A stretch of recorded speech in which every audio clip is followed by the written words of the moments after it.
security officer po. Ano po? Yung pong security officer. Ang nakakaalam na isa. So, tatlo kayo. Ang kausap ko po si Ma'am Sara and then ako po sa security officer. Okay. Security officer, ikaw at si Vice President. Correct. Okay. Your Honor, hindi po nag-uusap po si security officer at saka si Vice President Sara. So, ikaw lang ang kausap ng security officer? Opo. Takilapit lang yung mic niyo. Yes, Your Honor. Thank you.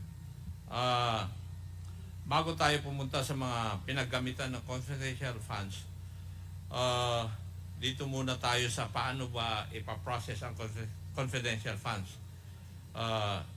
Specifically, yung confidential fund ng DepEd.